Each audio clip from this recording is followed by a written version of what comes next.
Өркөнүм өссүн десең, кекшил болма. Кесапаты тиер еліңе, елім өссүн десең, өршіл болма. Өткөнүңдө өшүрөрсүң. Төле би. Бұл ел басқарған бұл кісі ұлы адам, бабамыз. Мен 8-ші ұрпағымын. Сенің папаң 9-ші ұрпағы, сен 10-ші ұрпағысың. Бәріміздің бабамыз.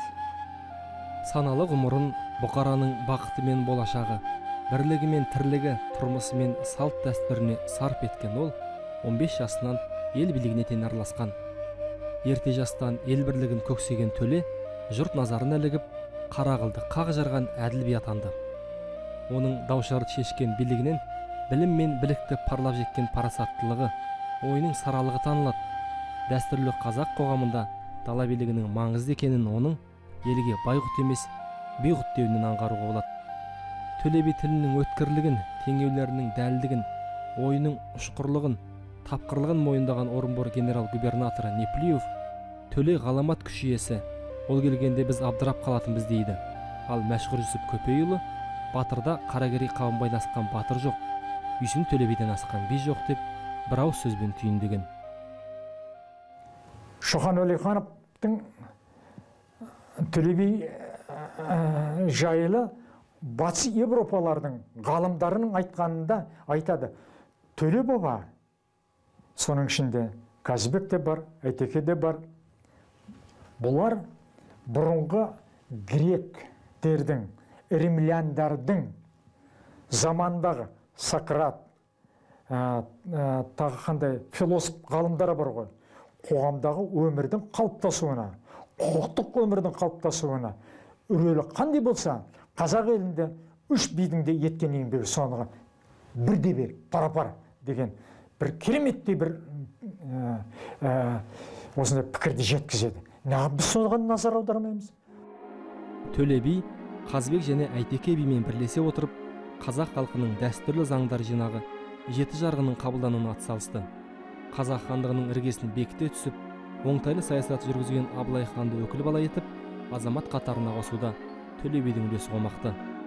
Сыртқы саясатта сара бағыт ұстанған Төле би Ташкент 12 жылдай билейді. Қайтыс болғаннан кейін денесі осы қалада жерленген. Қабірі Бабырдың нағашысы Шайхан Тәуір мазарының қасында. Ұлы тұлғаның рухына тағзым етуге жер-жерден адамдар легі толассыз келіп жатады.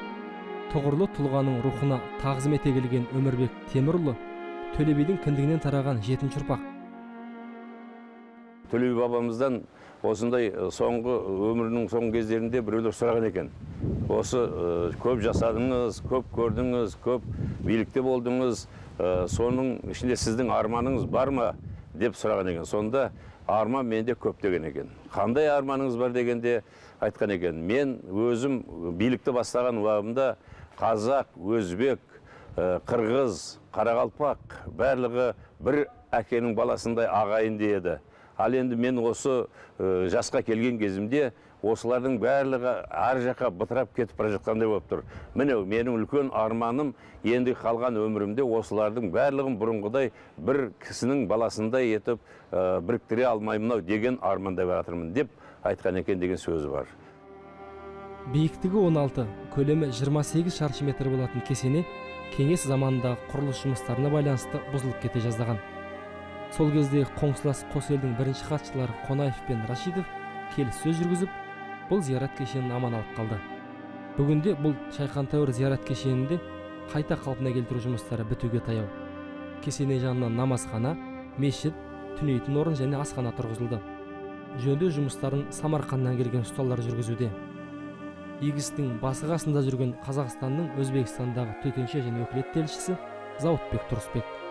Ең үлкен кереметтігі астында тамы шықты. Сөйтіп ол тамның бәрі айналма кірпішпен жасалынған.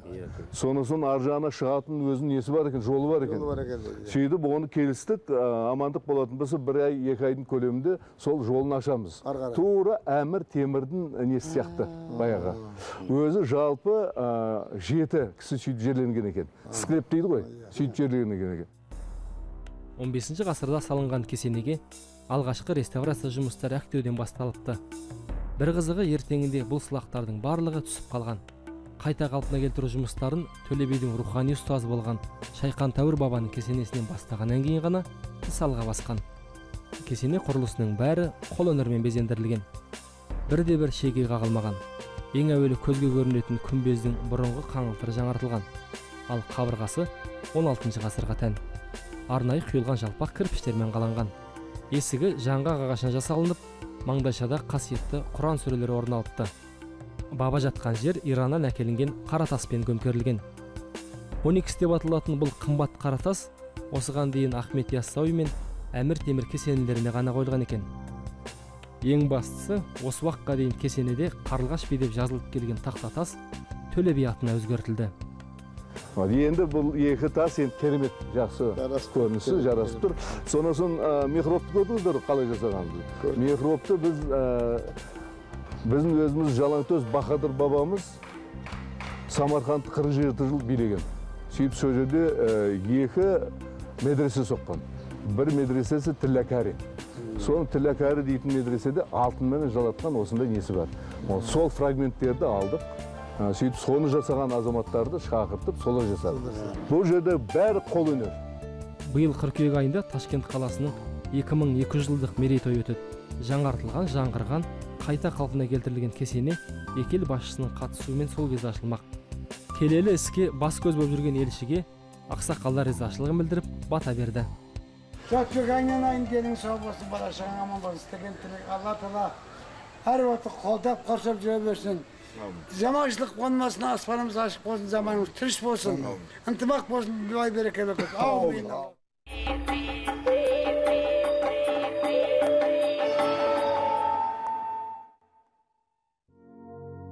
Төле би халық арасында Қарлығаш би, Қарлығаш әулие деген атпен танымал.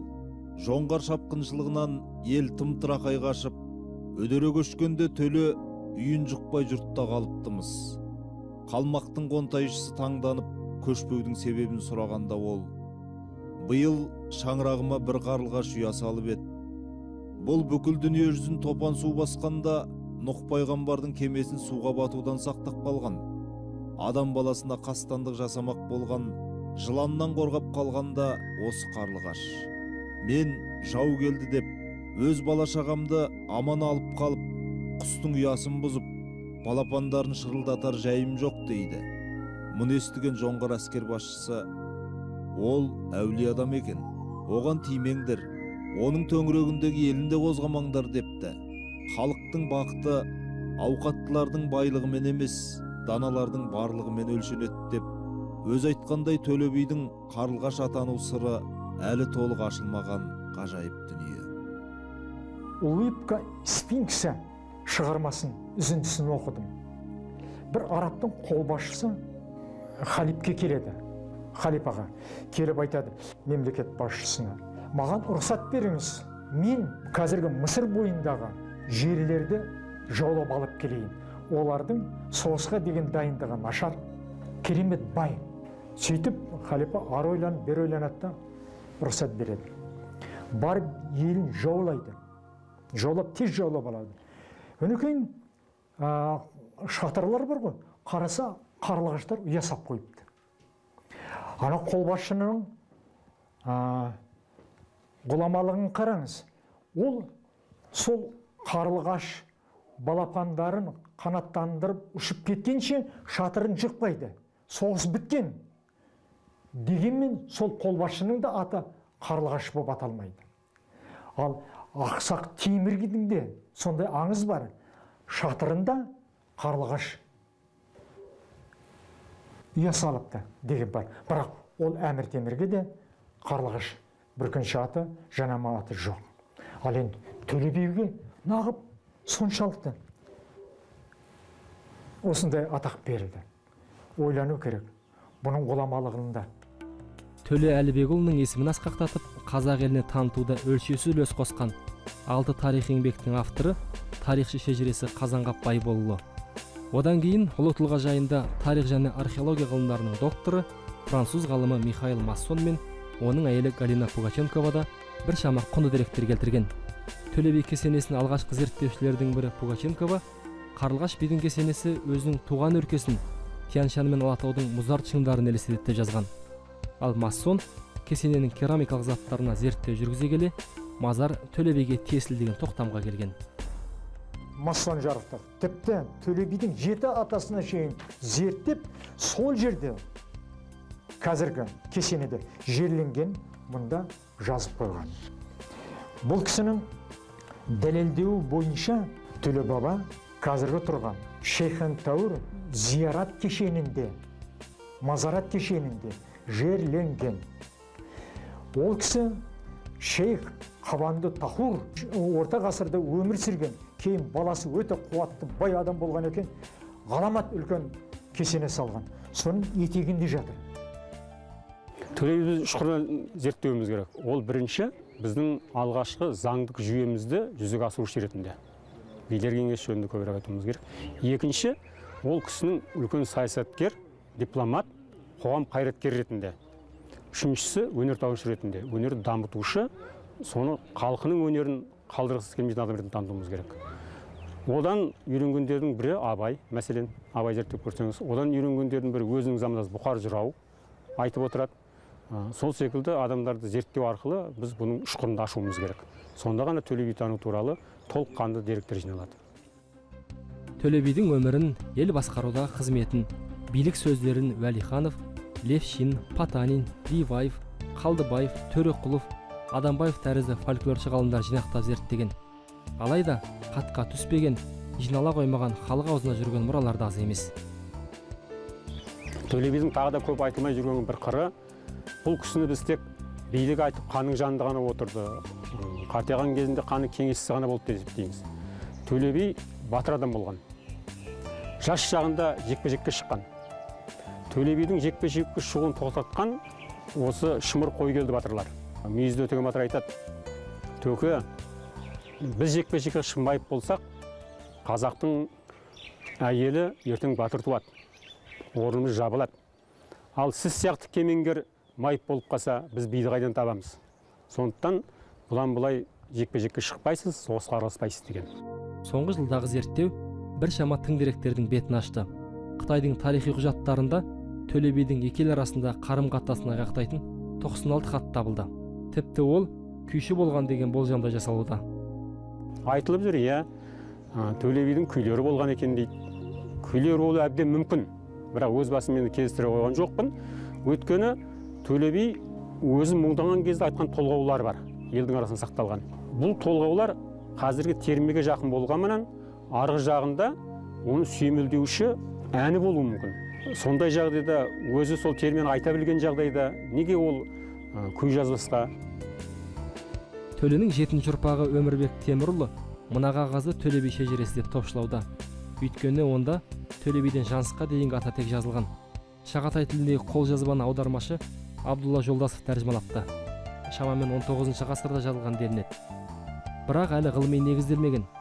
Кейбір аудармашылар бұл құжаттың шежіре екендігіне күмәнді. Қалай болғанда да мұның тарихи құжат екендігі даусыз. Ал оның айпарадай айғағын ашу зерделі зерттеудің ісі. Оңтүстік Қазақстан облысы Төле би ауданында 1996 жылдан бастап мамырдың соңғы бейсенбісінде баба рухына Құран бағыштап ас беру дәстүрге айналған.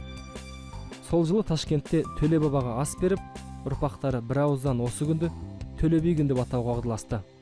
Содан бері 8 жылдан өрбіген Үрімбұтақ ас өткізуді өз мойындарына алған. Бұл күнді өткізудегі ең үлкен мақсат мынау үлкендерден алған өсиеттерді кейінгі жастар өздеріне қабылдап, өзіне кейінгі ұрпақтарға таратса деген мақсат бар. 800 адам бас қосқан аста тарихшылар, журналистер және ұрпақтары ұлы тұлғаның кесімді шешімдеріне тоқталып, салиқалы естеліктер айтты. Жиынның соңына ала бере қалыптасқан дәстүр бойынша ас өткізудің келесі жылғы кезегі Төленің ұлы Ниязбек балаларына жүктелді.